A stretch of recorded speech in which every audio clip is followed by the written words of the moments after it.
Hola, bienvenidos nuevamente a nuestro canal de YouTube en Glassny. Soy Ari Nieto, soy neuropsicóloga infantil y el día de hoy les voy a platicar un poco acerca de cómo es que nosotros hacemos evaluaciones en donde hacemos una emisión de diagnóstico al final. Lo primero y más importante que tienen que saber es que las personas que hacen emisiones de diagnósticos, principalmente enfocados en los trastornos del neurodesarrollo infantil, son neuropsicólogos. Es algo indispensable y demasiado relevante a mencionar porque muchas veces creemos que las evaluaciones para hacer emisiones de diagnósticos vienen de los resultados que podemos adquirir a través de las pruebas. Pero la realidad es que las pruebas son una de las herramientas que utilizamos para poder complementar toda nuestra evaluación y al final de cuentas lo más relevante es el ojo clínico. Y ese ojo clínico se desarrolla por años de experiencia, obviamente por nivel de estudios y conocimiento teórico y pues de todos los años que has estado trabajando con niños. Entonces es muy importante que cuando ustedes reciban una emisión diagnóstica estén 100% seguros de que la persona que lo está haciendo es un neuropsicólogo infantil. Ojo, hay una diferencia entre lo que hacen los neurólogos y lo que hacen los neuropsicólogos. Los neurólogos se encargan de entender el cerebro como un órgano físico. Por ejemplo, ellos ven si existen ataques epilépticos, si existe alguna anomalía en el comportamiento de su cerebro, si llegan a haber tumores, obviamente traumatismos craneoencefálicos, todo ese tipo de situaciones. Sin embargo, para que una persona pueda saber si existe un diagnóstico como autismo, discapacidad intelectual, trastorno del lenguaje, trastorno por déficit de atención, todos esos tipos de diagnósticos que son los trastornos del neurodesarrollo infantil, forzosamente los tiene que emitir un neuropsicólogo porque son muchas las horas que pasas conociendo a una persona para que realmente puedas decir si sí se cumplen con los criterios diagnósticos o no. Entonces, bueno, ya habiendo dicho eso, ahora tengo que explicarles de dónde sacamos esos criterios diagnósticos que se utilizan para hacer estas emisiones. Y todo viene de un libro que se llama DSM-5. El DSM-5 es el libro de diagnóstico y estadística de los trastornos mentales. Esa es su traducción en español. Desafortunadamente yo odio la frase de trastornos mentales, pero pues así es el libro.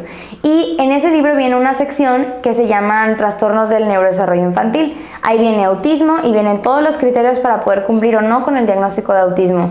Viene trastorno por déficit de atención y vienen todos los criterios que se tienen que cumplir. Entonces, lo que nosotros hacemos no solamente pues obviamente es memorizarnos los criterios diagnósticos, sino también es poder saber qué tipo de preguntas hacer para entender si los papás están dándonos información que encaja o no con algún diagnóstico.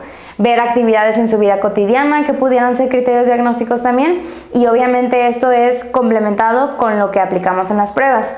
Hay diferentes tipos de pruebas, están las evaluaciones neuropsicológicas completas que hay para niños en etapa de preescolar y niños en etapa de infantil. En estas evaluaciones aplicamos diferentes tipos de actividades que nos permiten saber cómo es en general todo su desarrollo cognitivo. También hay pruebas de inteligencia, estas principalmente utilizadas para saber si existe o no una discapacidad intelectual. Y aparte están los inventarios del desarrollo, que son pruebas que no son pruebas que ellos contesten, son más bien como guías de cuáles son las habilidades que se tienen que hacer con respecto a ciertas edades y una vez que nosotros vemos que los niños hacen otro tipo de actividades podemos rellenar si cumplen con las habilidades esperadas para su edad.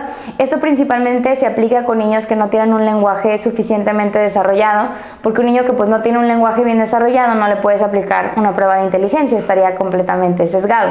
Entonces, el proceso en el que se hace la evaluación y al final de cuentas la emisión del diagnóstico es, primero nosotros tenemos una entrevista con los papás, ahí nos dicen cuál es su motivo de consulta, qué es lo que les preocupa, qué están explorando, qué les llamaría la atención querer saber. Sobre eso nosotros definimos cuáles son las pruebas que vamos a aplicar, cuáles son las actividades que vamos a tener que tener con los niños para entenderlos y comprender realmente las habilidades cognitivas que tienen.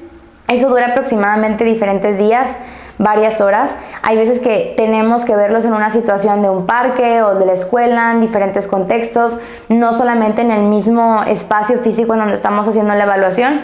Y posterior a eso, nosotros les entregamos los resultados a los papás y cuando llegan a hacer un diagnóstico, les explicamos específicamente por qué es que emitimos ese diagnóstico. Y todos los papás siempre tienen que decir, estoy de acuerdo, ese es mi hijo o esa es mi hija. Porque los diagnósticos, como mencionaba anteriormente, son guías, no etiquetas. Y al final, lo que los papás quieren es tener un poco más de luz y claridad hacia lo que realmente se enfrentan. Y muchas veces coincide que esos mismos criterios diagnósticos también aplican con algunos papás. Entonces, en general, esa es la manera en la que se hace un diagnóstico. Y ya por último, nada más quiero agregar que se le llama diagnóstico diferencial porque no solamente es que nosotros podemos diagnosticar, por ejemplo, autismo o sea, solamente un diagnóstico, sino que nosotros podemos diferenciar entre múltiples diagnósticos y por eso es diferencial, porque se diferencia entre todos los trastornos del neurodesarrollo infantil o no. Existen muchos niños que no tienen criterios diagnósticos y que tienen áreas de oportunidad cognitivas, pero que no cumplen con criterios diagnósticos. Entonces, pues bueno, ese es el resumen de todo. Espero que les haya servido y que les recomiendo que se suscriban a nuestro canal. Gracias.